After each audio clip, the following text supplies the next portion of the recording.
De 21 juli 1944 is een bijzondere dag in de geschiedenis van het Krijtland. Hij staat bekend onder de naam de Klap van Wittem. Het wordt dan ook een zwoere klap voor het plaatselijke verzet. De bezetter wordt namelijk geïnfiltreerd in deze organisatie en slaagde er op die dag in om 10 verzetslieden te arresteren. Alle 10 komen ze terecht in concentratiekampen en uiteindelijk keerden er slechts 3 terug. Ik wil iedereen nog een keer van harte welkom heten vanuit de heemkundevereniging De Bongard. En dit is eigenlijk ontstaan als eigenlijk toch een spontaan initiatief. Ik ben die verleden week zondag met de fiets langsgekomen en dacht van we gaan allemaal de herinneringen aan 70 jaar bevrijding vieren. En dat wat er lokaal gebeurd is dik niet eens meer groot bekend. En laten we toch dan herinnering houden wat die 70 jaar geleden gebeurd is met de Klap van Wittem.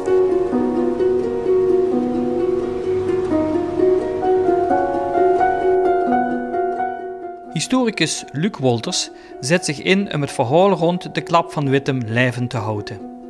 Ik tref hem in de tuin van Klooster Wittem, dat een bijzondere positie inneemt in dit verhaal. In de kelder van dit grote gebouw wordt door de Duitsers na de eerste bombardementen op Aken een noodhospitaal ingericht. De Duitsers wordt ter oren gekomen dat een pater uit dit klooster lui uit het verzet hielp om onder te duiken. En ze willen via een persoon uit het lazaret contact krijgen met die pater. En die pater wordt pater Baars. Door zijn vroom gedrag koos een van de Duitse militairen, onderofficier Lamberts, die hier verpleegd wordt, het vertrouwen van pater Baars winnen. Lamberts schoof aan dat hij er kreeg mee was en dat hij wil onderduiken. Hij vroeg hulp aan pater Baars. En pater Baars wordt toch een voorstander ervan, Rotterdammer, rechterzee, maar toch een voorstander ervan van zelfs op dat front moest ze hulp bij als kind. En hoewel er een aantal lui waren binnen de verzetsorganisatie, Schenk Koenen uit Simpelveld bijvoorbeeld, hij zag van daar begin ik niet aan Duitsers te laten onderduiken, dat is veel te gevaarlijk.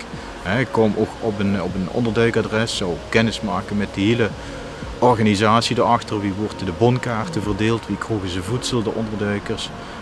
Daar gaf ze immers toch al behoorlijk het inzicht in die organisatie. Schenk Koenen wordt geen voorstander van pater Baars Waal.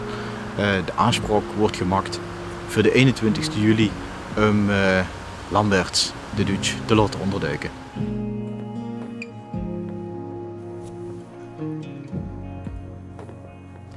Op de 21 juli zou Lamberts onderduiken en hij zou opgevangen worden.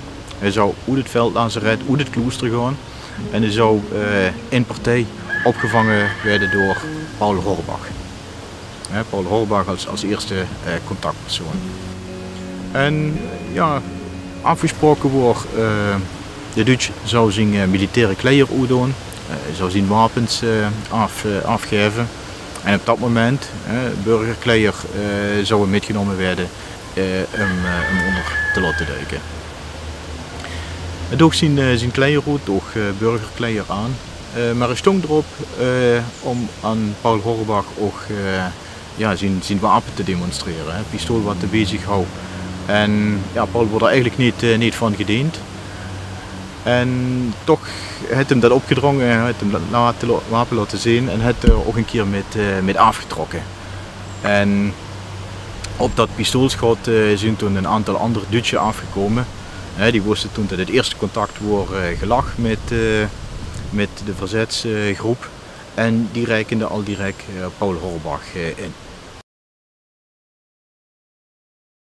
In de buurt van de plaats waar nu het Arnold Jansen klooster in Waalwieler staat, zou het vervolg van de afspraak plaatsvinden.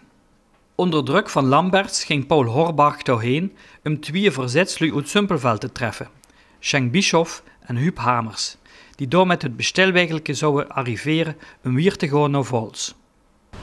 Paul Horbach met Lamberts en in hun gevolg, maar vooral in het koren ook een aantal Duitse, die zijn toen de landweg doorgetrokken richting de plaats waar Schenk Bischoff en Huub Hamers hun zouden opwachten. En van wie af worden de Lamberts al aan het roepen van ja, keer dat uit maar om, zet hem terug in de landweg, dan kunnen we dadelijk vlot erin. Om allemaal al te regelen dat dat uit ook van de wegen af wordt. En eigenlijk ervoor te zorgen dat die twee niet kosten ontsnappen en niet kosten vluchten. Het wordt pijnlijk duidelijk dat men verraden wordt. Het vertrouwen in hij wordt geschonden. Pater Eringveld memoreerde hier aan in zijn toespraak op de plek hoe het gebeurde. Vertrouwen, dat is eigenlijk een van de belangrijkste pijlers waarop een samenleving rust. Dat je vertrouwen mag hebben op elkaars goede bedoelingen. Het begint als met een kind, een baby. Het begint met gewoon zomaar onvoorwaardelijk vertrouwen hebben in dat er goed voor je gezorgd wordt. Als je dat niet hebt, dan kun je niet opgroeien als een goed mens. Vertrouwen op een woord van eer, op een belofte die gedaan is. Als dat vertrouwen geschonden wordt, dan maakt dat heel diepe wonden. In een relatie tussen mensen, in een gezin, op een school, in een bedrijf. Maar ook in de relatie tussen landen en volkeren. En we zijn hier bijeen omdat precies 70 jaar geleden er vertrouwen werd gegeven aan een woord van iemand. Dat verhaal van die Duitser. En dat geloofde men, ook al was het een tijd van groot wantrouwen, dat hij inderdaad wilde deserteren. Maar dat vertrouwen werd op een zeer diep ingrijpende en verwoestende wijze geschonden. Verraad sloeg toe. Dat is misschien wel de meest mensvernietigende vorm van ontrouw. Lamberts en Horbach die komen kort erbij. En op dat moment ja, in hun kielzog inderdaad de Duitse wordt ook Bischoff en Hamers ingerekend. En ook al direct met enig geweld op de grond geworpen. Schenk Bischoff de bril af. En ja, ze moesten zeggen wat het vervolg van het onderduikproces zou zijn. Want ze wilden via hun op nog meer lui van die organisatie stuiten. Moesten het plan vertellen. Nou, natuurlijk kostte het al tijd en het was ook de bedoeling van Huub Hamers en Schenk Bischoff om zo lang mogelijk tijd te rekken, zodanig dat aan het vervolg van de aanspraak geen gevolg kost weer gegeven. Dat op een of andere manier die aanspraak mis zou lopen en dat ze niet nog meer lui ja, in de ondergang mee zouden trekken. Lamberts dwong Schenk Bischoff om naar Vols te varen, want daar, zo wist men, zou de vervolgaanspraak plaatsvinden. Maar omdat Bischoff treuzelde en opzettelijk verkeerd voert, trof men in Vols gingen aan.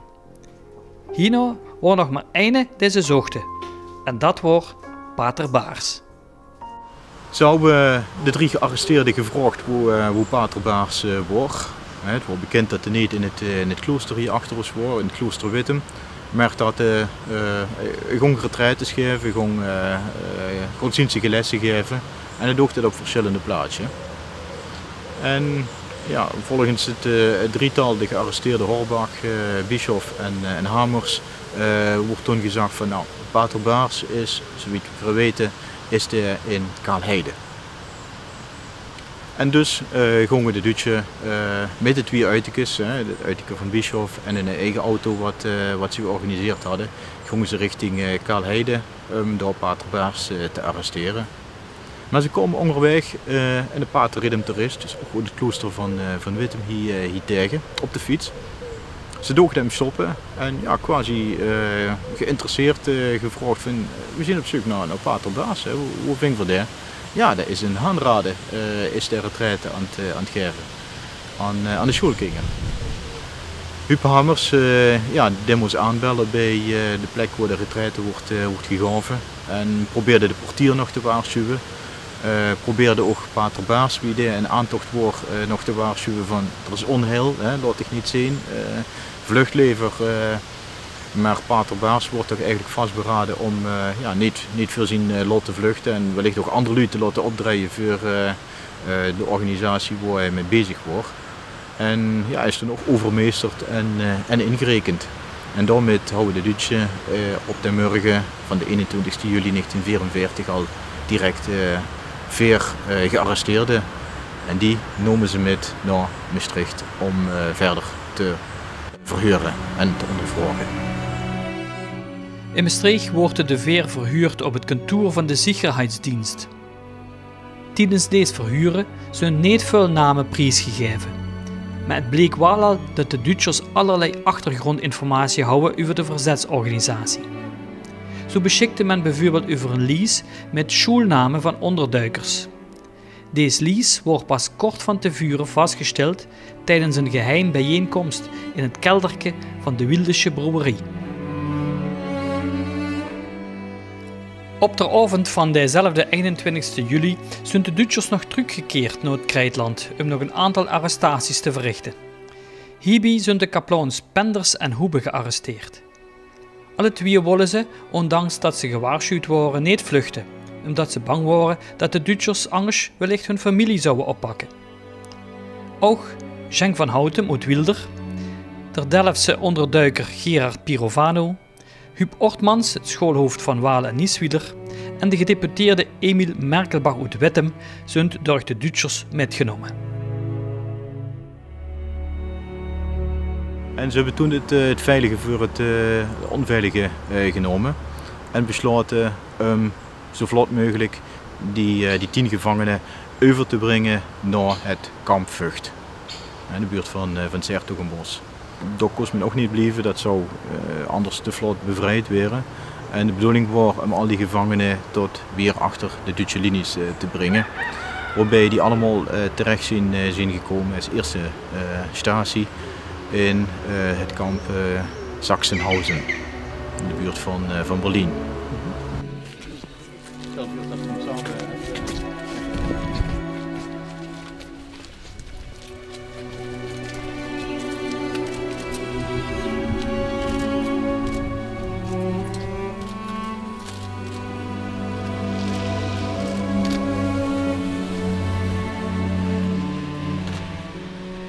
Denk ik zeker dat dit een herdenking moet zien hoe we eigenlijk het hele leven aan herinnerd moeten wenden. Als kinderen, als kleinkinderen en iedereen die zeer zeker niet wil dat er nog eens ooit in ons gebied, in onze samenhang hier, oorlog kunt voorkomen. Dat vind ik een van de belangrijkste dingen die dit moment had laten zien. Er wordt net gevraagd voor een plaquette als het 75-jarige bestaan wordt. Ik denk dat dat veel te lang is. Ik denk dat we heel snel moeten kijken hoe we dat kunnen realiseren. Dat hier een plaquette kunt voor 70 jaar na de oorlog, waar hier 10 mensen voor ons gevochten hebben, voor onze vrijheid gevochten hebben.